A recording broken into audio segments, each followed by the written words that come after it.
বাংলাদেশের সাথে যখন সম্পর্কে টানাপোড়েনের মাঝে আছে ভারত, ঠিক তখনই আরও একটি দুঃসংবাদ পেল নয়াদিল্লি। চীন এবং মিয়ানমার এক হয়ে একটি যৌথ বাহিনী গঠন করতে পারে বলে আলোচনা চলছে। ভারতের প্রতিবেশী এই দুই দেশ মূলত জোট হয়ে তাদের ক্ষমতা বাড়ানোর চেষ্টায় নেমেছে, আর এর প্রভাব পড়তে পারে ভারতের ওপর, চাপে পড়তে পারে নয়াদিল্লি। সম্প্রতি বেইজিংয়ের অর্থনৈতিক ও কৌশলগত স্বার্থ রক্ষার জন্য মিয়ানমারে চীনা নিরাপত্তা কোম্পানি মোতায়েন করা হয়েছে। উদ্দেশ্য চীনা এবং মিয়ানমার এক হয়ে যাতে মিয়ানমারের বিদ্রোহী গোষ্ঠীগুলোকে দমন করতে পারে। তবে বিশেষজ্ঞরা বলছেন, এতে করে চীনা নাগরিকেরা মিয়ানমারের চলমান গৃহযুদ্ধে জড়িয়ে যেতে পারে। এতে সম্ভাব্য মারাত্মক ঘটনা ঘটতে পারে এবং কূটনৈতিক সংকট উস্কে দেওয়ার আশঙ্কা রয়েছে। বিশেষজ্ঞরা আরও বলছেন, চীনা প্রকল্পগুলো পুনরায় চালু করার অনুমতি দিতে মিয়ানমারের সশস্ত্র গোষ্ঠীগুলোকে রাজি করাতে গিয়ে চীনের নিরাপত্তা কর্মীরা ব্যাপক চ্যালেঞ্জের সম্মুখীন হবে, বিশেষ করে যেহেতু অনেক প্রকল্পের অবস্থান বর্তমানে বিরোধীদের দ্বারা নিয়ন্ত্রিত এলাকায়। মূল ভূখণ্ড এবং মিয়ানমারের সাম্প্রতিক সংবাদ মাধ্যমের প্রতিবেদন মতে, চীন তার প্রকল্প ও কর্মীদের সুরক্ষার জন্য মিয়ানমারের সামরিক শাসনের সঙ্গে একটি যৌথ সুরক্ষা সংস্থা প্রতিষ্ঠার পরিকল্পনা করছে। 22 অক্টোবর মিয়ানমার সরকার এই উদ্যোগ সামনে রেখে একটি সমঝোতা স্মারকের খসড়া করার জন্য কমিটি গঠন করে।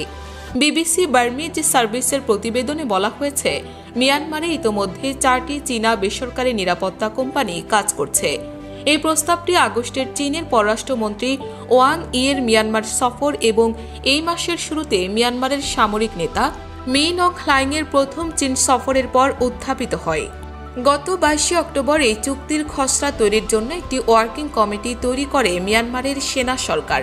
সেই খবর প্রকাশ্যে আসতেই একে বেসরকারি ফৌজ প্রতিষ্ঠার প্রথম পদক্ষেপ বলে দাবি করে বসেন বিশেষজ্ঞদের একাংশ। পাশাপাশি শুরু হয়েছে রুশ ভাড়াটে বাহিনী ওয়াগনার এর সঙ্গে এর তুলনা। মস্কোর বেসরকারি এই সেনাবাহিনীর নিয়ন্ত্রণ রয়েছে স্বয়ং প্রেসিডেন্ট ভ্লাদিমির পুতিনের হাতে। সিরিয়া, চেচনিয়া থেকে ইউক্রেন একাধিক যুদ্ধে তাদের কাজে লাগিয়েছেন তিনি। বিশেষজ্ঞদের একাংশের অনুমান, মিয়ানমার চীনের সাথে এক হয়ে তেমনই একটি বাহিনী গঠন করতে যাচ্ছে। সেটি নামে বর্মীয় হলেও পেছন থেকে নিয়ন্ত্রণ থাকবে বেইজিংয়ের হাতেই। নিরাপত্তা সংস্থার যোদ্ধাদের মোতায়েন করা হবে নির্মীয়মান CMEC এর বিভিন্ন সাইটে। কিন্তু তারপরও সংশ্লিষ্ট সংস্থাটির সঙ্গে রুশ ভাড়াটে বাহিনীর তুলনা টানতে নারাজ ভারতীয় সেনার অবসরপ্রাপ্ত সেনা অফিসারদের একাংশ। তাদের মতে এর পুরোপুরি নিয়ন্ত্রণ জিনপিং এর হাতে থাকছে না, ফলে একে ইচ্ছে মতো ব্যবহার করতে পারবে মিয়ানমার সরকার। দ্বিতীয়ত, এই সংস্থার নেপথ্যে থাকা চীন ও মিয়ানমারের আলাদা আলাদা স্বার্থ রয়েছে। আরকানের সরকারি বাহিনী চাইবে সামনে থেকে বিদ্রোহীদের সঙ্গে লড়ুক নিরাপত্তা সংস্থা।